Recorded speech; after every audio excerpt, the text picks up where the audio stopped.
Good morning, happy Saturday. I'm really grateful to all of you who made it out today to be here and be a part of this. This is just really a privilege for me to be here. So I would like to, without further ado, introduce our president and CEO, Basil Ugorji, who is the reason we're all here really and truly, and he's going to say a couple welcoming remarks. Basil, please come up.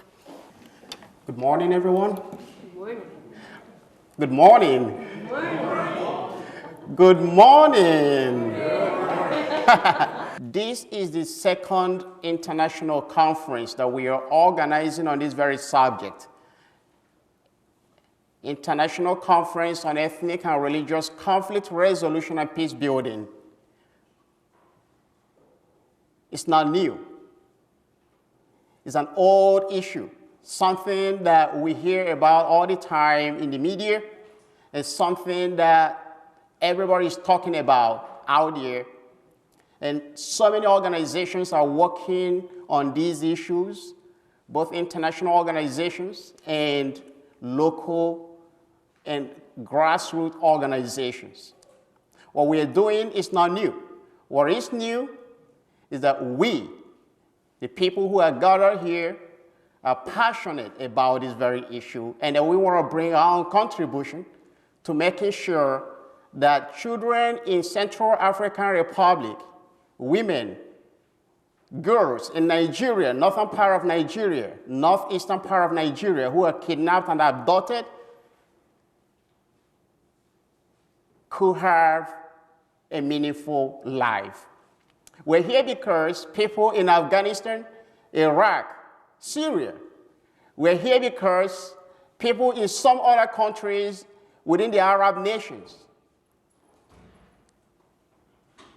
are crying, especially children, women. We're here because even here in our own country, where we are in America, there are signs that point toward the need to come together as one people to take the leadership to inspire a change in our world. That's why we're here. So this morning, somebody is here who has been doing it, and that person is you. You have been doing it. In your own little ways, in your organizations, you've been doing it. And we want to come together under this organization to put our resources together to make sure that we have a united voice. And that's why we're here.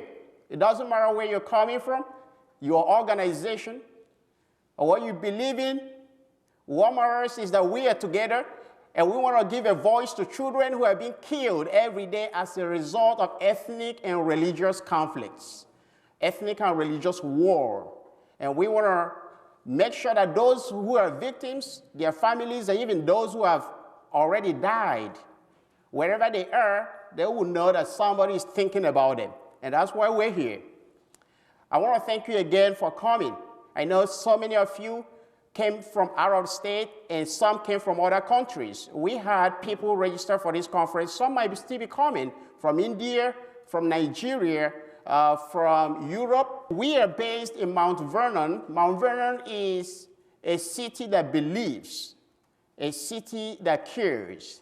And it's somebody here who's been very helpful in making sure that our organization receives the support that it needs. And somebody who has also inspired that belief in that very city. And that person is no other person than Mayor Annie Davis. I want to use this opportunity to welcome Mayor Annie Davis for the welcoming remarks.